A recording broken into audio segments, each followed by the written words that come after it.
Hello, this is another video and this is Crown of Emara. My name's Simon and I look forward to explaining this game to you. This is by Pegasus Spiele, by Benjamin Schwer, and I've already done an unboxing so I won't get into too much detail, but it is a Kenner titled game. This means that it's in the connoisseur category, and such games by, well, at least Pegasus Spiele before, who tend to do this quite cool thing here, would be games such as Mombasa and Great Western Trail. Now, if you like those games, I think you'll like this too, and that's because it is a Kenner game. It's not by Alexander Pfister though. It's a designer I've never heard of before. It takes about 45 to 75 minutes, and I'll go on to my accuracy on that in a moment. It says 12 plus, and it is 1 to 4 players. I've played at all those player counts, so I'll be able to tell you a bit about that. As for the box, Emara, no idea why they've gone for this, sort of, I believe, fictional place, but there's a crown, and it's all about trying to get, well, a prince or the king has kind of abdicated in a very happy state, and now a new person is coming along, and we're making sure that the citizens are very happy. We're looking forward to making sure that they have a good place to live. Now, a person can only be as happy as the place they live, so your final score is about whether or not they are happier. Well, they have to have a good enough building to be happy, and you don't have a building that's too opulent, otherwise, well, the building's unhappy, put it that way. So your final score is going to be the lower of your building or of your person, your civilians. So I'm laying the board out on the art side. There's also the functional side, whereby it's illuminated a lot better as to certain things you can do. I'm going to choose to show it this way. I did initially play it on the functional side, but out in public, I found that people easily understood what everything meant. So I'm hoping it'll make sense for you as well. Now, when I started to arrange this, I did do it so that we have the town here and the country here, but I have mixed them up. I was very keen to try mixing them up. And in fact, it's a very interesting way of playing. So just whilst I'm setting up, which does take about 10 minutes, I have done it, played the solo. As I've mentioned, I've played it at all player counts. And solo mode is definitely possible in this game. I've chosen to deliberately just leave them individually for the time being. All those bags you might have seen in the unboxing, they're all here. We don't need all the player counts, so I'm just going to use a single colour. I've bagged it up like that. I've even added some extra bags. So what do we need? So you have 1 player per colour. So I've mentioned in the unboxing the typical colours you're going to be getting. This game, it does give out kudos to a number of companies. They include Lookout Games and Hang Zum Glück, as well as Hall Games. The reason why they call those out is because this game includes pieces from other games. So maybe they use it for play testing, I'm not certain. But what they have done is they've used pieces such as the wheat or the grain from At the Gates of Loyang. That's a game by Uwe Rosenberg. I've just created a geek list on boardgamegeek today, in fact. And it states that I've now played 16 of his games. I've played one of his most recent ones, Second Chance, at the UK Games Expo. And this is also where I got this game from. So for some reason, this game did not get filmed, or should we say uploaded, until you're being able to watch it. And I don't know why that is. It's probably because I've been playing it so much and we've enjoyed it. It plays quite differently in different player counts, but no spoilers at the moment. So what am I doing? I'm setting up the board. There are lots of things you can do. You can become a baron. So you arrange these cards, as I'm showing you here. So just pop them down on the baron slot, the leftmost slot. You can become a count, so they go in descending order. So if you're the first to become a count, you're going to be making your citizenry even better. You could become a prince, which you become after being a count, apparently. You can be a marquess, and if you're playing solo, you won't need these ones, but you could become a duke. So those are if you wish to increase your nobility. Let me move them right down the bottom there. Okay, so there are some things you can do. These cards are double-sided in German. You've got this side, Markgraf, and Nickter Titelherzog, and that is basically next rank, the Duke. So there we go. Werner Herzog is meant to be a Duke. Now you're looking at these cards. These are all got A in the bottom right-hand corner. As I mentioned, white is on the back, black is on the front, German, English. You're arranging your cards, you're going to get all these A cards here, and what they're going to be doing, you're taking some of them and placing out on the board. Over in this town zone, I showed you the back of the board that had some spaces. You're randomly going to be putting out 8 titles here. Now, I'll put them facing this way. These are people that you could be in the game, people that you're hiring to basically help your cause, your faction. The rest of the A's you don't need, they go back in the box, but as you can see, there's lots of variety for future games. You also are going to have some other cards in this little bag. These are B cards. There are 6 B cards, and once an A card is taken, it's replaced with a B card. I'll explain an example of one of those later. You then also have these cards. These are round cards. So these are basically things that are going to happen in the game, and there are going to be 6 in this game, so it tells you how many rounds they've been once you had 6 of them. So you're going to have 6 cards there. The rest go back in the box. Again, playing on the B side or on the black side, as you might have seen if you happen to see the white side when I gave videos, some of it isn't that difficult to work out, and you get to learn some of the other sort of languages as well. So what else you need? We're going to need our people. Now people, you'll also recognize from other games. So let me grab them out. They're double-sided. You're going to have your color on one side representing your kind of like crest, your coat of arms. You're going to have people in here, and I'll just show you. This is a little action play card. It shows you what you can do in your turn, 1 for each player. So if ever you're struggling, you can look into that. You're going to have 9 cards. These cards are things you can do on your turn, and what's interesting is how that basically plays out. So before I move on to the cards, let me talk to you about people. You're going to need a player board. There are 4 player boards. Now, I've always ever played with him because he looks like a TV character or person. He's an actor, gives lots of charity, and a comedian. His name is Noel Edmonds, and this is who I think he looks a lot like. You can play, I thought it was male and female, but it's, unless they're shaved and looking a bit different, a younger version for some reason. I don't know why they have these 2-sided ones, but it's very nice that they're double-sided, as was the functionality here. So the rest go back in the box. I'm just going to show you one example. We don't really need these anymore for the time being. I'm going to move them over here, and we'll have our little nobility chap down here. So you're going to have people who you can place out. These people are called citizens. You place your citizen, these are craftsmen. You play your craftsman out. They look very similar. So craftsmen go on this spot here. Other games where you have people placed like this, games like Scythe as an example. So we're looking to unlock them if you wish to do that. You're going to have councilors. Your councilors are going to start at a random position if you wish to play in the solo variant, or place you can choose. But in this game, the very first person who goes out plays. It's very difficult to see in this one. There's a cloth or like a grain, and then you have the crown. If there's a different one, a bit clearer, this one goes into the quarry and the crown. So starting with the first one, you'd place 1 councillor on the grain, 1 on the crown. Now, if you happen to randomize it up, as it happened to me before, you could end up with both of those on the same boards, the same parts of the board. So in that case, you can just choose to do it differently. With more players, they play clockwise. So the next player goes here and here, etc. Who else do you have? You have this chap. He's a citizen. And where does he go? He goes on the player marker up here on 0. And you're going to have a house, you're building. In your first game, you're going to place it on 35. In future games, you're going to place it on, say, 25. So if everyone's played it before, that's where you go. And just whilst I'm here on solo mode, which we'll do another video for, and it'll be a playthrough, that card is not used in a solo game. So we're pretty much set up. Let me just confirm everything that's out here. Yep. So we've also got something else which I haven't talked about. Talked about the grain from Loyang, the grain from at the gates of Loyang. We have wood. Good old wood. Wood in lots of these kind of games. Wood, as it's an economic, it's a worker placement game. This is also found in the game Caverna. Speaking about Uwe Rosenberg, he's in yet another game. So Caverna, I do really like. I know people prefer the openness of Agricola. I just think I had some bad memories of Agricola when I first started playing a bit, as it was quite early in my board game modern days, and I think my brain hadn't fully created all that functionality needed for modern board games.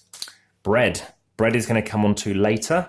It's a separate supply. You don't have to put them on the board. You can put them somewhere else. Bread actually goes... That goes here because this is wood, and this is the forest, the timber yard. This stuff can go wherever you find suitable. let's say this is quite a convenient place, and you'll see why in a moment. We also have cloth. Now, there's a game that I am going to mention right up front. This cloth, you think blue cloth? It's Concordia. I think this game is kind of Concordia light. You can place this out on I've seen some people, there's a girl I played with last Tuesday, and she played this out on the river. Why water and cloth? Well, it's blue and blue, but also you do have to wash cloth a lot to get it to clean out. I'm not chucking them all out. Resources are unlimited in this game. If you need more, you can get it. And again, I'm not talking about necessarily a review level at this moment, but I will say the more set up in a game, the more I will talk about it if I find it relevant. Coins. We can put some coins out here. Again, I always like to leave something in a bag just to show that we can pack it away easier. Weighing, of course, won't happen in this game, as I mentioned, because we did that in the unboxing. It hasn't changed the weight as far as I'm aware. We've got other things to go out. We have some tiles. These are about gifts. So if I make a bit of space, let's have a look. That is fine. These are going to go out. In a 2 to 3 player side, you use this side, and the 1 goes towards the resource. In a 1 to 4 player, you're placing out this way. So 1 goes like this as an example, and 4 will go, well, also in that position. So as an example, that's what we're going to do. Any changes to this will be different, of course, for solo play, but I'm going to lay them out for the time being. What else do we have? We have the stone and the bread sort of mill. Again, 2 to 3, 1 or 4. So that goes there, and the dark number goes towards the current position. The resource to the left. I've created this statue. That's for first player, so that stays with you, and then it goes around. So this is kind of invisible in shot, just about. What's left? We've got coins to go, and let's bring out the coins. Okay, so these citizens are from Marco Polo. You might recognize him. Seem familiar? Well, that's him from Marco Polo. Now, let me grab out some signet rings. So a few will be enough. Signet rings will go on the space of signet rings, which is over here. That'll be enough. You could use them for nobility. If you happen to have a look down here, they have different costs. Anything else? We have those out. We have some quarry. Let's chuck out some quarry, some good old stone, or whatever you fancy calling it. Sometimes I leave it in the center, sometimes leave it at the edge. You're also going to need our books. I tend to leave these all in one bag because all this stuff goes in the same location. So here it is down the bottom. 1, 1. Again, it doesn't matter if we're choosing to be 1 or 4 players at the moment. I'm just setting them out and showing you what I might do on a turn, then maybe what somebody else does, and then what you do next. I'll show you what all these do as well in a moment. That'll be enough over here. So these can go here. And we've got some books. Again, a few books will be enough to show you what's going on. So it's a resource management game. You're looking to accrue some items. You're looking to hire some people via those items and ultimately get the most victory points. But the most victory points, which helps both your citizen and your building, because it's the lowest of the two that gives you your best score. It's going to be competitive. You're playing against other players. The first thing you do, you have 9 cards. You're drawing 3 cards. 1, 2, 3. Now this is where it gets fascinating. You're going to assign one of these cards on your turn. On that turn, you're also going to place it in a certain location. So as an example, I place a wheat or a grain here. Now, firstly, I take a grain because I start there. Let me just chuck out some grain. Didn't do that. So you can stick them again on a wheat field. You can stick them, you know, like I said, that girl yesterday, she liked to have them thematically here. You could have a few here. It's up to you. So you could have that. So firstly, I'll take one of them. Secondly, I can take another grain because I'm activating the grain symbol. Then I can move. So I can move one position. Now I've ended up here, I have another option. Firstly, I will take what I land on. I land on one of these things. So remember, that's a one-off. It's just at the very beginning of the game, and that is because I've played this card. Now, I've now played this card here. Let me move this whole board up a little bit more. Apologies for knocking the camera. And now suddenly, I can choose to do something. In this instance, I can maybe place out a worker. If I happen to have here, I don't know if you can see that, say a grain and a wood, or in this case, this would be like a grain, piece of stone and a wood, you can place out a worker. So imagine I had the relevant stuff. Imagine I had a grain and a wood. Let's just check my cards. I've got nothing. Oh, I do. So imagine I played that instead. So again, you need to think ahead what you fancy doing. So now I go here. I hand in those items if I wish to. That's gone. So you put that to the relevant places. And I can place out one of my citizens. So my craftsman, in fact, craftsman goes out here. And there's a little spot to show where he goes. And now I move forward one space because I unlocked one coin, one ability of his citizenry right. He's now getting closer to being fully, capable of being in this luxurious shed before he gets into, let's say, a palace, and prior to that, a bungalow, a house, all kinds of stuff. So he's got a victory point. Excellent. What else can he do? Well, if he had enough resources, he could buy something. He could buy something based on where his other councillor is. This councillor is at the could get the bailiff or the dressmaker. Now, bailiff, he needs some clothing, he needs some stone, he needs some wood. Thematically, maybe he's got a cane, maybe he needs to knock on doors or go to lots of buildings with stone. She's the dressmaker because she's making things maybe with straw hats and obviously lots of cloth. If you get the dressmaker, you're going to increase your citizen by 5 victory points, or 5 points. And from now on, you can turn cloth to 2 more citizen points once in a turn. So there's 3 turns available as an example. What he can do is get 5 up front, and then a signet ring can move his house forward 5. Now, why move a house forward so early on? Well, play the game and you'll see that maybe getting houses are, harder to come by. And actually these, very common because they're so far back initially. So it's about a balancing act. So somebody else has their turn, stuff happens, maybe some cards go, maybe some things gets turned, which I'll come on to, and it's back to us.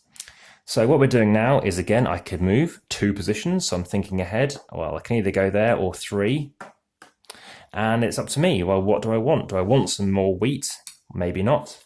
Do I want to get some cloth? Well, I don't know really. In this instance, what happens this round? So this round was resolved. Houses are worth 1 fewer. Not particularly useful. We don't know what's coming next, but there's going to be something different. So, bit of a nasty one, this one. Don't bother going for houses, perhaps. So, this one lets us convert anyone good for a coin. Again, do we need a coin? We don't right now. So, what else could you do? So when we landed here, we could get out a citizen or a craftsman. Additionally, if we happen to have a signet ring, we could get a baron. What does a baron do? 3 more victory points, and you tuck this under here. And now he's wearing a crown. Lovely. You can keep on upgrading him. So on your turn, you're always placing 1 card. You're doing something on a card.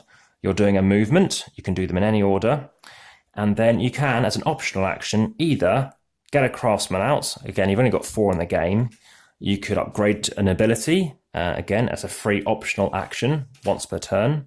This is once per turn as well. And finally, you could hire a divisor once per turn, but that is only when they are in the respective area. So, I didn't get a baron. Do I want to do something else? Well, I haven't got much to buy people with, so I could wait. So in this case, I'm going to go over here and get some wheat.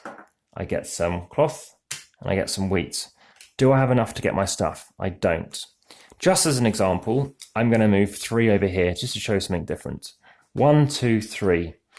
I still don't have enough stuff that's relative, but I can do some other things. So over here, it's upside down in this instance. I can spend 1 stone to move my house forward 5 positions. So again, I would go forward 5, and in this case, back 1, because the round marker is -1.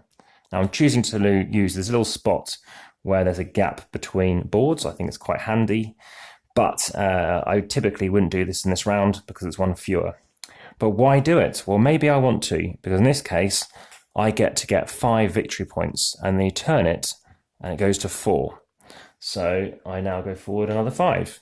So there is some interaction in the game. As you can see, mostly what I've been doing, what does that do with anyone else when there's, unlimited resources? Well, suddenly, somebody else can't get a grain and a wood to go here. The other benefit of me going here, again, speaking about that kind of economic sort of engine building element of this worker placement game, is when I go here next time, I can actually get further benefits. Not only do I get 1 stone, I get an additional one because I've got a craftsman there. He's able to chip more stuff for me because I've committed him or her. Now, instead of taking an extra stone, if I had any bread or grain, I can convert that and get a bit of bread. So if I happen to have done that, again, this is why you want to build up a little bit of stuff first. You then can go and do stuff on this board. So again, when you land somewhere, so you have to use an ability to land somewhere, I could go here, if I've gone around again, say, and then suddenly I could then spend 7 victory points, get 7 victory points for spending 1 bread. You can spend 1 to 3 bread, 1 to 3 on a hit. So in my solo game, my first solo game, I actually did 3 in 1 hit. So I waited up and then did the action. So 7 is really good because suddenly it's more expensive for everybody else. And in the solo game, it's just the AI person who's knocking that down every round. So it's in your interest to get that earlier. Additionally, what you could be doing is trying to get other resources to get advisors. Because advisors, let's have a look. There's an advisor here, let's say the scholar, which means you get 93 victory points, but you can convert any 2 goods to place a worker out rather than, or you know, what they called a craftsperson out, rather than actually having to play out, you know, exactly the requirements. And the exact requirements can be quite tricky because you're placing someone and then realizing, oh, I've got to go all the way around again to maybe use that benefit. Or in this case, he's really good to be here. If I get around again and place another person out, that's great. I'm getting not just 1 and another one, but if I go around another time, I'm getting 3. And it's possible to get 3 craftspeople out here, and then you're generating this much on a turn, or you could be getting some bread. But the tricky thing is suddenly when you're going around on this track as well, I've got to go all the way around again, which would be a 3 and a 1. So that's 2/3 of your turn or of your round, having just to do your bread action. And you really need those points at that moment. So in this case, you could also use 3 to 5 or whatever it might be. Again, random things to get an advisor. So it's maybe getting advisors not cheaper, but at least you're able to get them out without having to get certain requirements and not chasing around the board. So that's what you could do in this kind of zone. So over here, what you could be doing is you could be giving donations. You could be giving 1 wood, and what you get is a signet ring. As mentioned, signet rings could be good on cards. It can aid you with your nobility. It makes sense to get these signet rings because you could be getting 21 victory points. I've seen someone get 21 victory points. They nearly won. It was their first game. It was that lady I spoke about. And what happens, it then becomes expensive. It's more expensive for the next person to try and get 2 wood. Should it go all the way around and back to 1, then before it hits 1, it comes off and everything's going to cost 3. The same here, everything will just get a 3 and just getting 1. So these can twist around. And over here, if you get a book, what you can do is you can get 5 house points. Additionally, over here, you can get a book. So you're getting a book. Again, you're spending a wood to get a book. Additionally, you draw 3 of these tiles and you can keep 1 of them. So you discard the other 2 face up. And if ever that pile runs out, you just shuffle the discards and place them out again. But this means if you ever land on one of these zones, so imagine I picked it up here, then I might go for that, because if I go here next, I could reveal it. If I do, I'd get 5 house points, and this is then discarded. So you can bank these up and try and collect them, keep them together, but do that as an option. And then finally over here, so what you could be doing is you're trying to get loads of books. So rather than spending books for houses, you can get loads of them. You could spend 1 book to get 3 citizen points, or 2 for 6, 3 for 10, 4 for 15, and 5 for 21. Very similar to this, in fact, I've only just realized. So that's an option, a very good option that you could consider. I've never tried it yet. When I feel that I'm losing, or got a strategy that isn't working, or someone's trying something different, this looks like a very interesting strategy. Of course, the downside is it doesn't aid me with houses. That pretty much covers the whole game, really. You've got 1 round, which is playing out 3 cards. Once you've played out 3 cards and everyone else has in that turn, these cards go away. It's the end of round 1, 1 of 6. The new card comes out straight away, and suddenly, in this instance, this round, if ever you happen to go here, and you happen to give something, you'll gain 3 victory points. So that's pretty cool. And that's called a gift from the people. This one is sort of similar, whereby you can be doing something at a certain place. This time it's one fewer to buy one of these advisors. I like going for advisors. And there's another card just down here, whereby, again, there's lots of different types of these cards. At the end of the round, you can convert 1 grain for 2 victory points, or 2 grain or a signet ring once to get 5 victory points. So you have options there. So these cards are a 9. You have these 3 that I've already shown you. You've also got this one, so wherever you end up going to, you could be getting a person, or even actually where you started from, because technically you can still use that place. You get a worker out for 1 cheaper, so that's 1 craftsperson, or you can get out an advisor for 1 cheaper as well, 1 fewer resources. This place, if you happen to do this, that's a great way of going 1, 2, 3, getting your resource, moving again and getting another resource to the same place. That includes getting out an advisor and something else. Basically an extra turn. Quite simply, you get a stone. Quite simply, you get cloth and a signet ring. Activate any place that you like. So I could be over here and I really wanted to go here even though I've just come from there. And rather than having to go here because I've already used it, I could go somewhere else and then use that ability. So suddenly I've generated some books and now, or getting some books, and now I can use them. So that could be really handy I think that's a very powerful card. I love that card.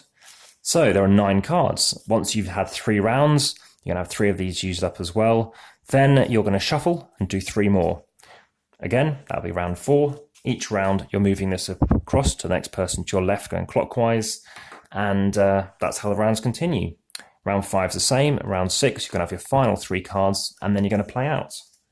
So that is the game. At the end of the game, you're going to see who has the most victory points.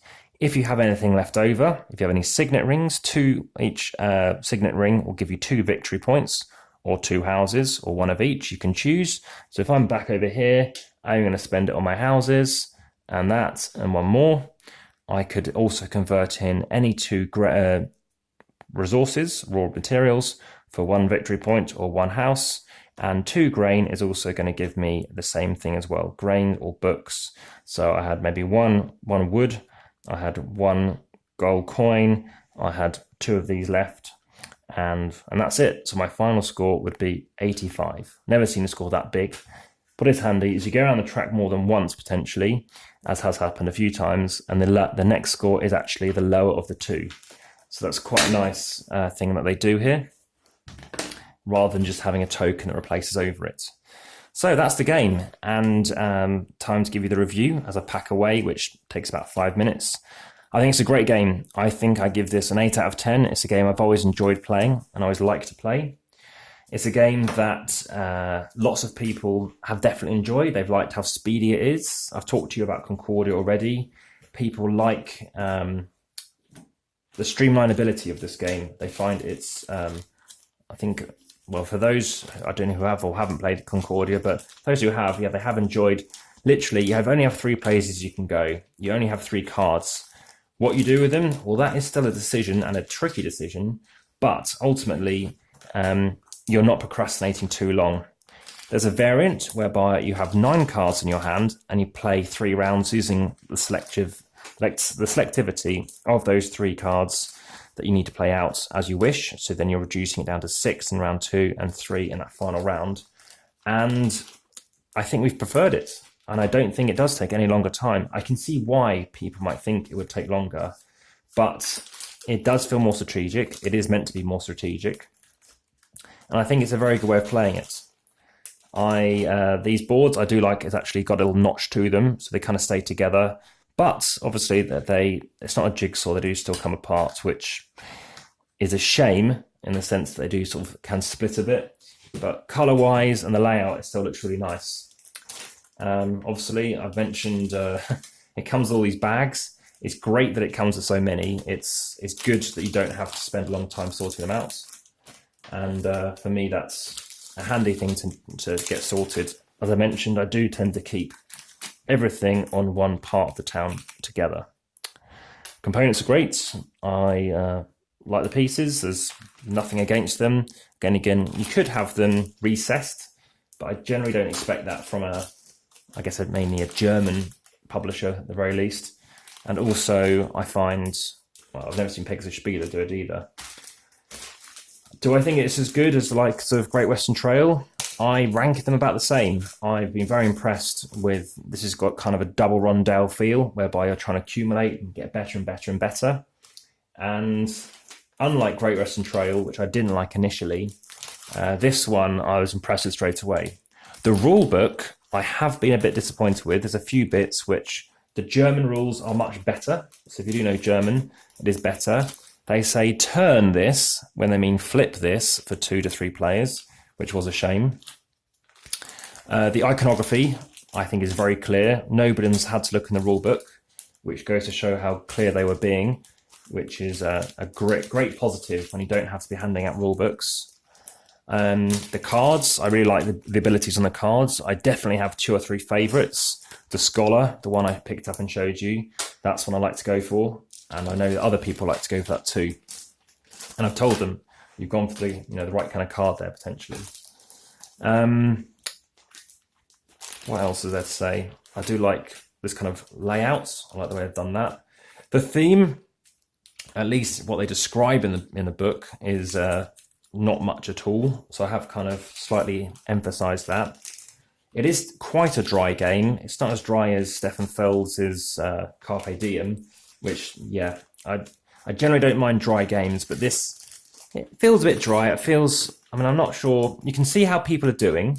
People can race up the track later on, so you don't have to worry about if you're not doing very well, especially if you're doing really well on one track. It doesn't matter because it's the other track that you're going to have to, improve to ensure you're doing a good score. So just making sure 2, 3, 4, 5, 6, 7, 8 cards, and they're all A's.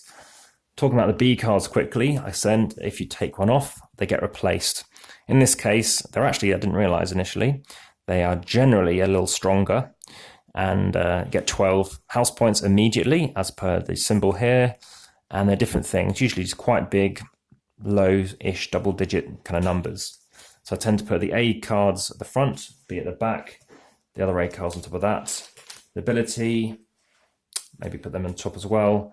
And then you've got the season kind of card on top. So while some rule books do state this is what something is called, I tend to go off what I believe, what feels kind of right as well. Make the game your own. Put away these. I tend to leave them in this bag. I think there's too many bags otherwise, just for something tiny.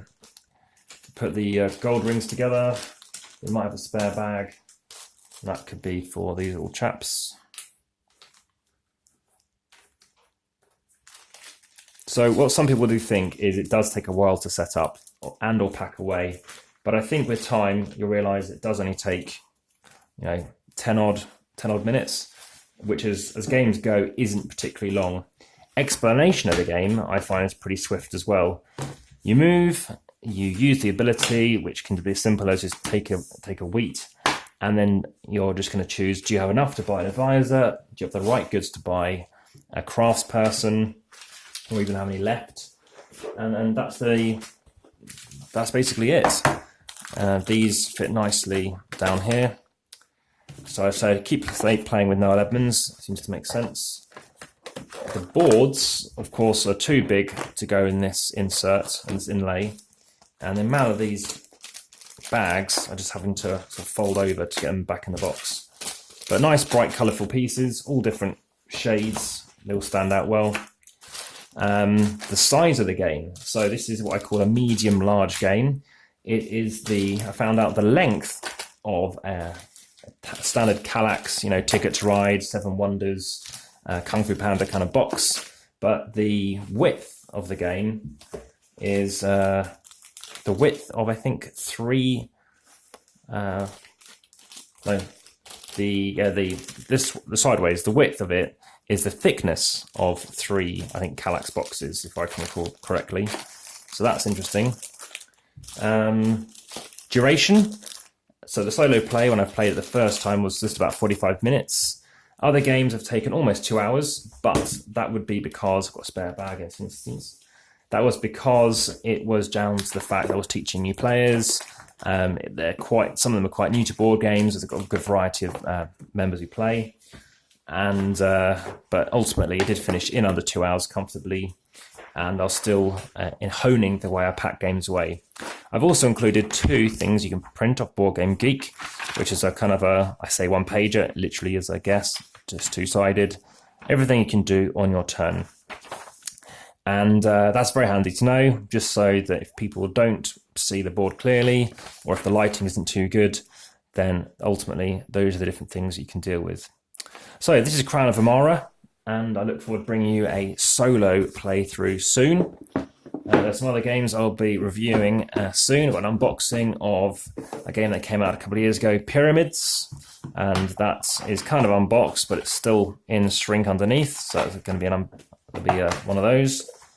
So the sister of the designer gave me that, and also Camel Up Cards. I've been meaning to get a video out for you for that one as well. So Crown of Emara, interesting box, interesting game, very nice mechanics, and I look forward to bringing you some more. So please do support and subscribe, and I look forward to bringing you some more very soon. Enjoy, take care, bye-bye.